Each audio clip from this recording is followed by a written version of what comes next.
So Aja's going to come up and talk a little bit about what the connection is to health, because we do get questions every once in a while about why is the health department doing this? So Aja will clear some of that up.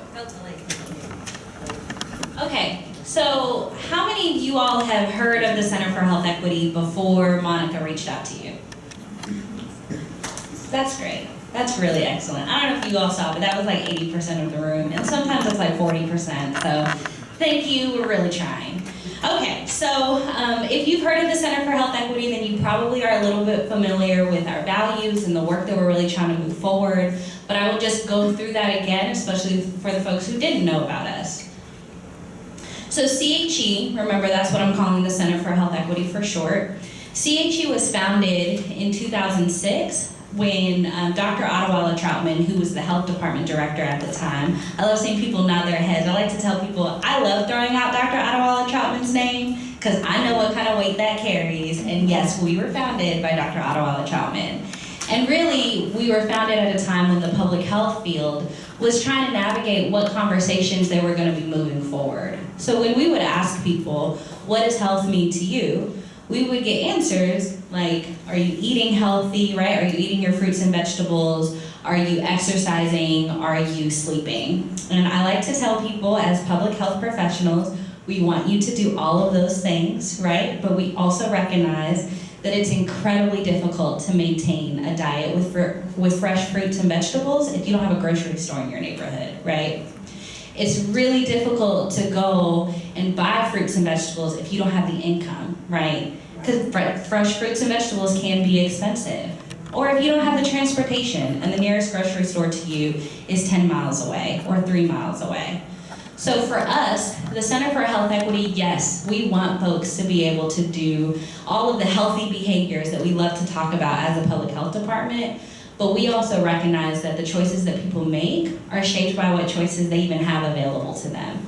And so our goal as the center, as CHE, is to expand those choices, right? And I'll get into it in a little bit, but we also very much understand that those choices in our community have been shaped in the history of this country by racism and other systems of power that have really defined where resources are and where they aren't.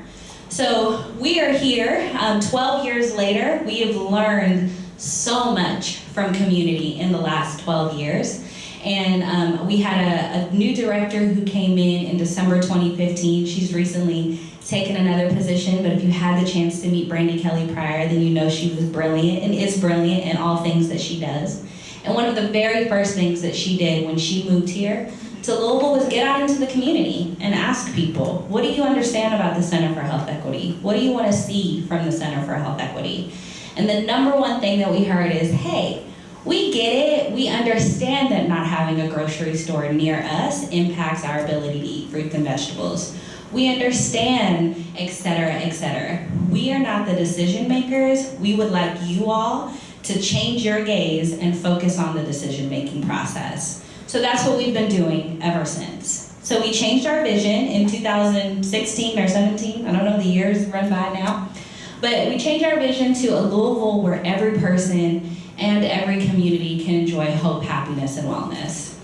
And I like to point out a couple of pieces of that, right? I think today, the most important piece about that is that every person in every community can enjoy hope, happiness, and wellness, those last three words. Because what hope and happiness and wellness looks like for one neighborhood or one community may be different from another neighborhood and another community, and that is great, that is okay.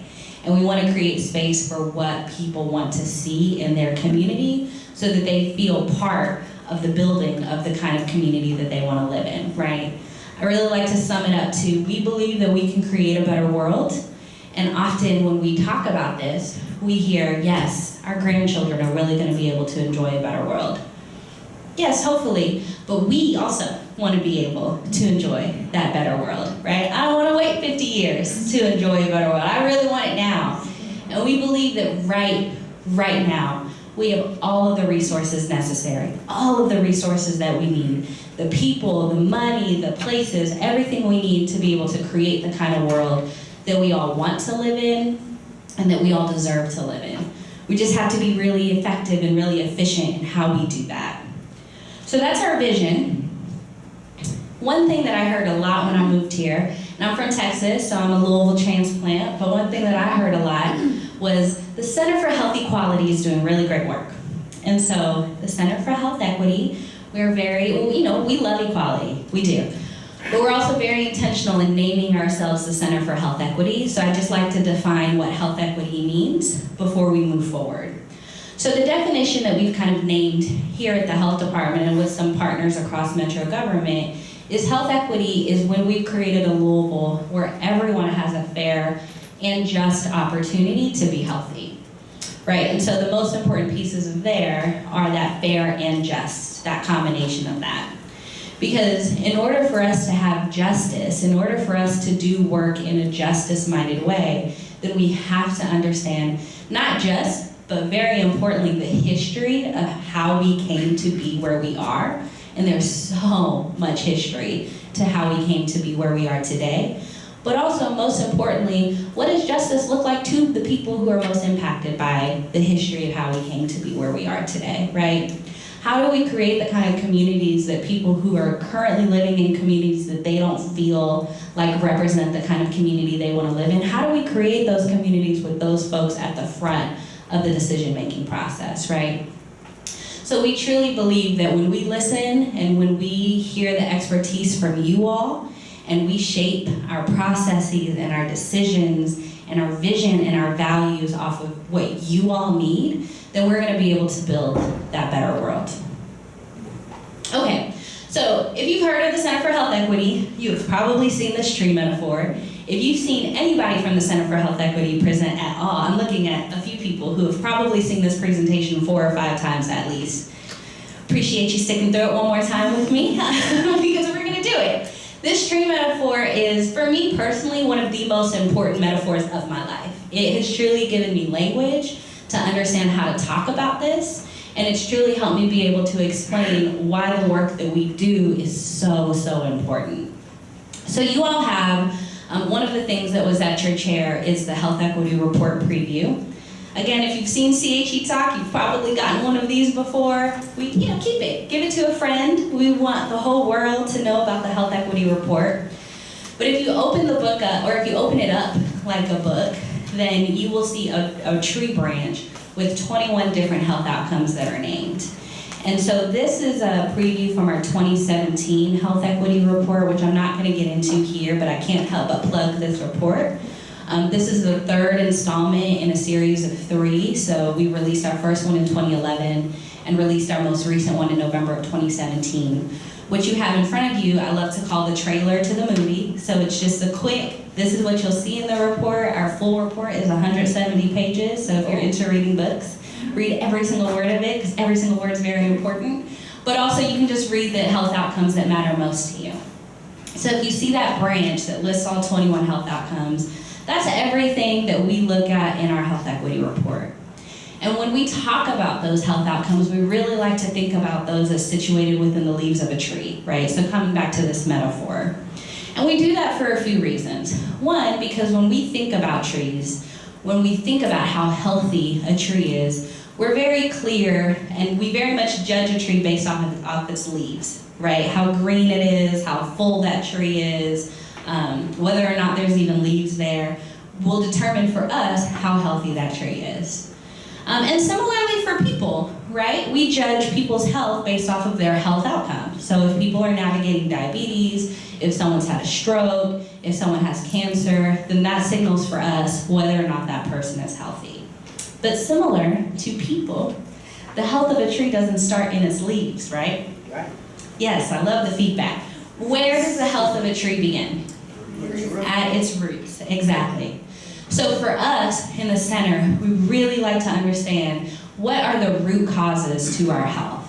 And if you open up that preview all the way to where you'll see the tree, you will see there are about 11 root causes that we look at in the 2017 report. And for us, the root causes to our health are everything that shape our community. So how we experience the criminal justice system, how we experience food, housing, the environmental quality, all of that really significantly shapes the kind of health that we're seeing in our community.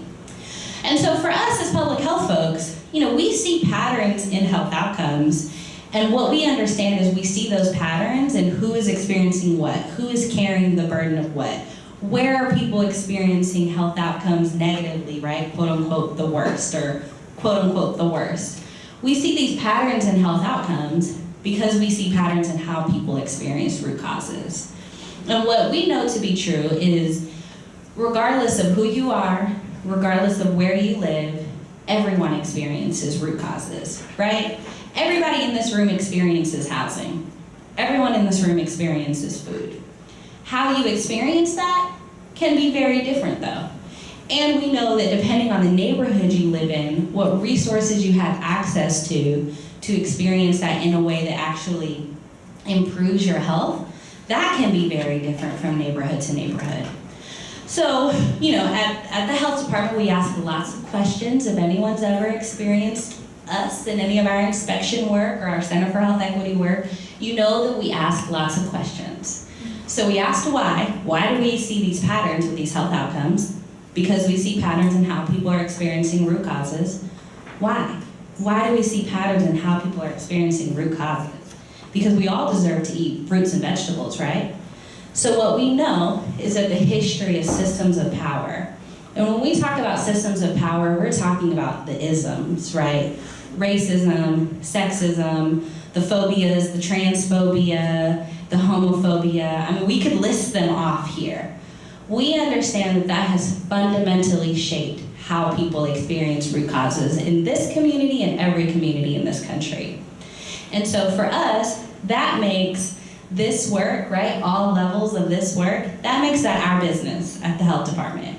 Because we're really trying to create that vision where every person in every community can enjoy hope, happiness, and wellness, then we've got some things that we got to address first, right? And one of the things that we know is that systems of power, actually, before I get into that, does this make sense? Yeah, any questions about it? Cool. So one of the things that we really move forward here is an understanding that systems of power, like racism, like sexism, et cetera, create really inefficient policies and practices. And that's generally because the people who are most impacted by these policies and practices aren't part of the decision-making process. And so we find out years later, maybe that wasn't the best idea because these people were impacted negatively. So one of our goals is how do we build this understanding of equity, this understanding of health equity into decision-making processes, into the front end of processes, so that the people who would be most impacted by it are at the front end of the decisions. So when I talk about systems of power, I do like to be clear that here at the Center for Health Equity, we enter into this conversation through racism.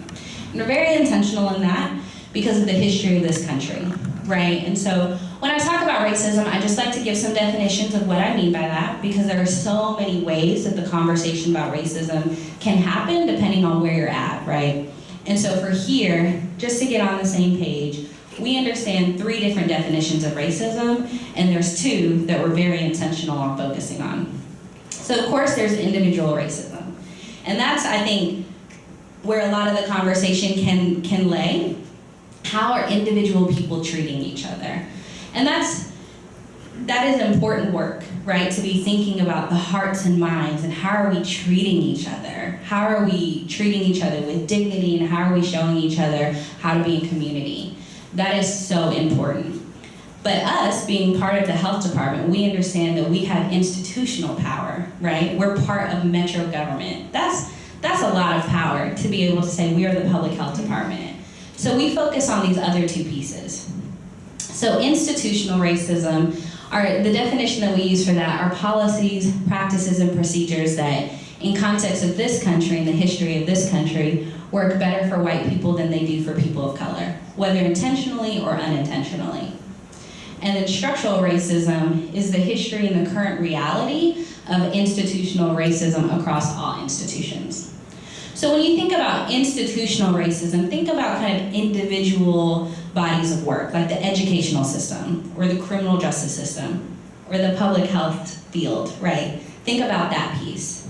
When you hear about structural racism, think about the relationship between those 2.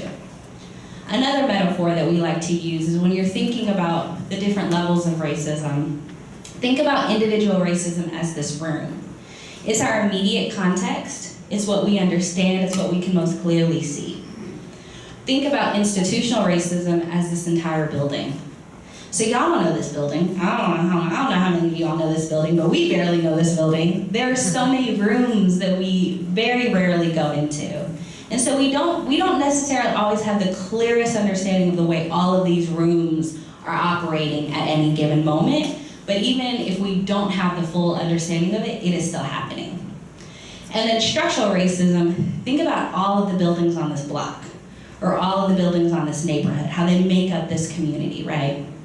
So for us, at the Center for Health Equity, we really focus on institutional racism and structural racism, and how policies and our practices have been shaped by these. And how do we create something different that works for all of us? We also do this through what is called an intersectional framework. Has anyone ever heard of the term intersectionality? A few folks? Okay, so if you haven't, I encourage you, and if you're a person who likes to look up the origins of words, many people are, then I encourage you to Google Kimberly Crenshaw. She's the woman who coined the term intersectionality. And intersectionality is really an analytical tool. It's designed to help us understand that we are very complicated people, right? We are not just one identity at a time. I'm a woman and I'm Black at the exact same time.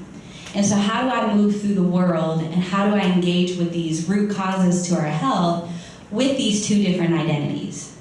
So for us, we understand that we want to make room for and create structures that care for and create space for people with all identities. So we want to make sure people with disabilities, and people who are trans, and people who are queer, and people who are low income, and people who don't have college degrees, and I'm just naming off components of our identities. We want to make sure that everyone feels and understands the ways that our structure should treat them with dignity, the way that our policies and our practices need to treat them with dignity.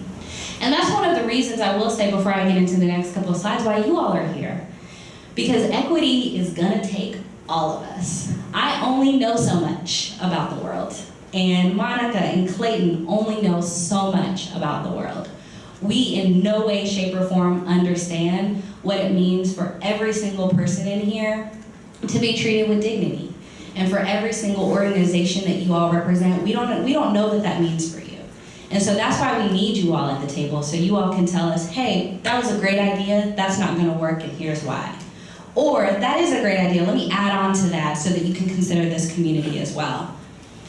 So, why is health part of this, right? Why is the health department, why is the Center for Health Equity part of this participatory budgeting process? Because for us, to achieve health equity, we have to achieve racial equity. And there are two components to that, right? So racial equity that are so critical for us to understand as we move this process forward. One, racial equity is a goal. Racial equity, in order for us to achieve that, then we need to be able to be in a world where we cannot predict what your health outcome will be, what your life expectancy will be based on your race. We don't want to be able to do that. We can right now. So in order for us to achieve racial equity, we have to set that as a goal. But what is most important, and this is the number one reason why we are part of this participatory budgeting process, what is most important is that we are not going to be able to achieve this goal without having racially equitable processes.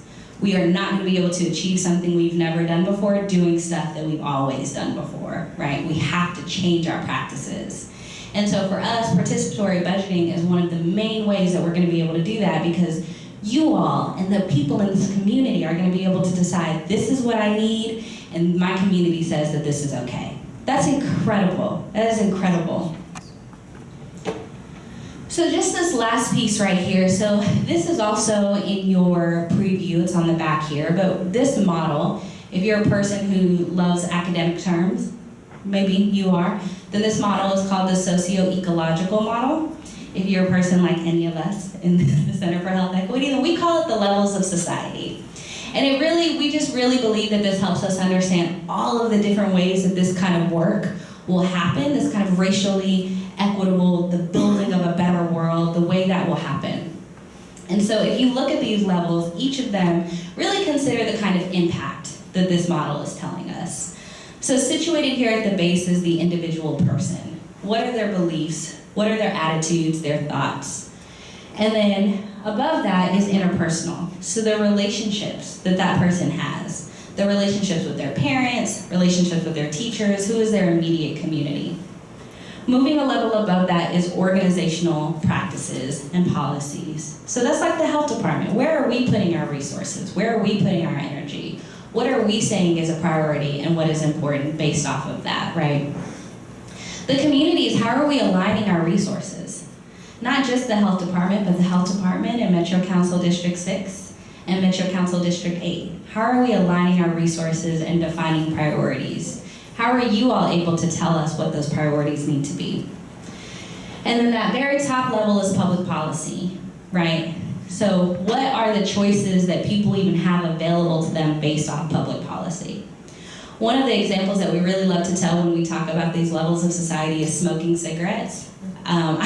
Somebody called us the other day the cigarette police, so people know that the health department does not want y'all smoking cigarettes. We've been very clear about that. Thank you all for being on board or not. So, when we think about smoking cigarettes, y'all have heard the public health department talk about that, right? Often. Don't smoke cigarettes, it's bad for your health. This is my public health announcement. Don't smoke cigarettes, y'all, it's bad for your health. But we can tell people that all day long. We can tell people, don't smoke, don't smoke, don't smoke.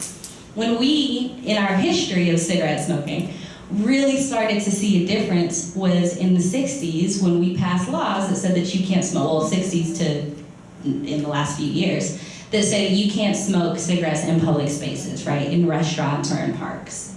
And so that's how policy is so important, because policy really sets the ground rules for what we can do and what we can't do.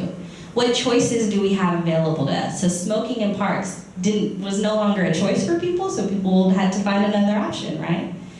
And so when we understand the ways, the relationship between these, we understand how we need to create that better world that I was talking about. And for us, participatory budgeting is really situated in that community level, that second level. And we want to move it to be a policy, right? We want that to be something that across the county we do. So just so you all understand, not just our values and where we're at, but where we're going and what we're trying to do. Okay, so this is just a call to action that we like to talk about often. We have to work together at all of those levels, and we have to do so equitably throughout all of those levels in order to move forward the kind of world that we all deserve to live in.